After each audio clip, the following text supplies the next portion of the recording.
Sheikh Rashid social media पर छा गए।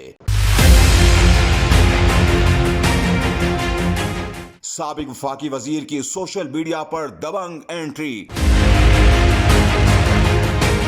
शेख रशीद ने पूरी कौम से अहम अपील कर दी। 2 माह से सोशल मीडिया और दीगर डिजिटल प्लेटफॉर्म से गायब रहने वाले सरबराह अवामी मुस्लिम लीग सोशल मीडिया पर फिर से एक्टिव हो गए। समाजी राबते की वेबसाइट ट्विटर पर शेख रशीद अहमद ने एक अहम वीडियो पैगाम शेयर किया, जिसमें साबिक वफाकी वजीर का कहना था कि वो आज आशिकान रसूल और खत्म नबुव्वत के मुजाहिदों से अपील करते हैं कि स्वीडन में कुरान पाक की बेहुरमती के खिलाफ आज जोशो जज्बे और वलवले से निकलें और नबी का झंडा बुलंद करें। खत्म नबूवत के मुजाहिदों से मुखातिब हूँ और अपील करता हूँ कि स्वीडन में कुरान की बेहुरमती के खिलाफ आज जोश, जज्बे, वलवले, हिम्मत और जज्बा ईमानी से निकलें और नबी का झंडा बुलंद करें। इस दौरान शेख रशीद ने कहा कि वो ईद की नमाज में लियाकत बाग में शरीक ना हो सके। मैं ईद की नमाज में भी लियाकत बाग शरीक ना हो सका। सरबराह अवामी मुस्लिम लीग ने मजीद कहा कि ये वही जगह है जहां हम खत्म नबूवत के लिए निकला करते थे, और ये वही जगह है जहां हम